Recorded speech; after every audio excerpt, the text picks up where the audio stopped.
सभी दोस्तों का हमारी आज की वीडियो में बहुत बहुत नमस्कार। और भाई आज का मैच तो पंजाब और दिल्ली का रद्द हो गया है ना, ब्लैकआउट की वजह से। तो कल के मैच देखते हैं क्या होता है। कल का मैच होने वाला है एलएसजी और आरसीबी के बीच में, है ना। तो आज हम बात करते हैं इस मैच के बारे में जो कि एलएसजी आरसीबी के बीच में होने वाला है। तो सबसे पहला जो हमारा टेबल है वो है एलएसजी का, जिसमें कि एलएसजी के जितने भी प्लेयर्स हैं उनके बारे में, मतलब उनके जो ड्रीम इलेवन के एवरेज पॉइंट्स हैं उनके बारे में बताया गया है। तो सबसे टॉप पे हैं एडम मार्करम, जिनके एवरेज पॉइंट है 77। फिर समद अहमद खेल नहीं रहे हैं। मिचेल मार्श है 53, आयुष बडोनी 52, निकोलस पूरन 52 और आवेश खान 40। तो इसमें से मुझे लगता है कि टॉप 3-4 आप ले सकते हैं, जैसे मार्करम ले सकते हैं, मार्श ले सकते हैं, बडोनी, पूरन, आवेश खान को आप रख सकते हैं, है ना। इन सभी प्लेयर को आप अपनी टीम में रख सकते हैं, जिसमें कि निकोलस पूरन मुझे लगता है और एडन मार्करम आप लोगों के लिए बड़े ही इंपॉर्टेंट हो जाएंगे एज कंपेयर टू कि वाइस कैप्टन और कैप्टन के लिए। ठीक है। तो नेक्स्ट हम बढ़ते हैं आगे, जिसमें कि आरसीबी का टेबल है, जिसमें आरसीबी के प्लेयर्स के ड्रीम 11 पॉइंट्स का एवरेज है। जिसमें मैं आपको बता दूं पाटीदार का जो एवरेज पॉइंट्स है वो अपडेटेड नहीं है। तो इसमें टॉप पर है विराट कोहली, हेजलवुड, बांडांगे, बेथल, कृणाल पांड्या, रसिक सलाम, पाडिकल और भुवनेश्वर कुमार। पाटीदार का भी बहुत अच्छा परफॉर्मेंस रहा है पिछले कई सारे मैचेस में, तो उनका भी ऊपर ही होना चाहिए। बट वो कहीं ना कहीं डेटा का थोड़ा सा मिसमैनेजमेंट है, जिसकी वजह से वो नहीं हमारे पास अवेलेबल है। तो यहाँ पर आप कोहली को, हेजलवुड को, बेथल, कृणाल पांड्या और अगर पाडिकल खेलते हैं तो पाडिकल और भुवनेश्वर कुमार को आप अपने टीम में रख सकते हैं, है ना। यहाँ पे जो सबसे इम्पोर्टेंट ऑप्शन अपने पास रहेंगे वो रहेंगे विराट कोहली, हेजलवुड। ये दोनों बड़े इम्पोर्टेंट हमारे लिए रहेंगे कैप्टन और वाइस कैप्टन के लिए। तो इन दोनों में से किसी भी एक को आप अपने यहाँ पर रख सकते हैं। नेक्स्ट हम बात करते हैं तो ये है batting stats of LSG against RCB. इसमें समद अहमद टॉप पर हैं, समद अहमद खेलेंगे नहीं। उसके बाद है ऋषभ पंत। ऋषभ पंत का बहुत ही बढ़िया परफॉर्मेंस रहा है, 12 इनिंग में 421 का रन, हाईएस्ट 85 और 35 का एवरेज रहा है। फिर डेविड मिलर का, पूरन का और मार्करम का। तो पंत, मिलर, पूरन और मार्करम, इन चारों को आप रख सकते हैं। मार्च का परफॉर्मेंस अच्छा चल रहा है, बट एक चीज ध्यान रखिएगा कि जो मार्च है वो एज अ सब्सटीट्यूट खेलेंगे, मतलब इम्पैक्ट प्लेयर खेलेंगे। तो वो फील्डिंग में आपने को कोई भी पॉइंट्स नहीं देने वाले। तो ये थोड़ा सा आप लोग प्लीज़ ध्यान रखिएगा। थोड़ा सा यहाँ पे हमारे लिए एक अगर और प्लेयर्स हैं तो वो कहीं ना कहीं कैच पकड़ेंगे तो 8 पॉइंट अपने को देंगे। ठीक है। नेक्स्ट हम लोग बात करते हैं। तो नेक्स्ट है हमारे पास आरसीबी के प्लेयर्स का बैटिंग स्टार, जिसमें पाटीदार टॉप पर है। उसके बाद फील्ड सॉल्ट पता नहीं कल खेलेंगे नहीं खेलेंगे, उनकी जगह बेथल खेलेंगे।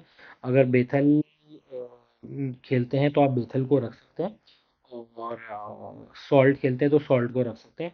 पार्टिकल शायद ना खेलें। विराट कोहली, टिम डेविड को आप अपनी टीम में रख सकते हैं। रोमारियो शेपर्ड को भी रख सकते हैं क्योंकि ऑलराउंडर हैं, बॉल बैट दोनों के साथ हमारे को कुछ ना कुछ पॉइंट्स देकर ही जाएंगे। नेक्स्ट अगर मैं बात करूं तो यहाँ पर है bowling stats of LSG against RCB, जिसमें कि सबसे ऊपर है मयंक यादव। अगर मयंक यादव कल का मैच खेलते हैं तो मयंक यादव को आप लोग ज़रूर रखिएगा। उसके बाद है Shardul Thakur, Mitchell Marsh, M Khan, Bishnoi और आवेश खान। मैं यहाँ पर बताऊं तो शार्दुल ठाकुर और बिश्नोई बड़े ही इंपॉर्टेंट होंगे कल के मैच के लिए। आप इन दोनों को रख सकते हैं, और अगर मयंक यादव खेलते हैं तो मयंक यादव को भी आप यहाँ पर रख सकते हैं। ये बड़ा ही इम्पोर्टेंट रहेगा हमारे लिए।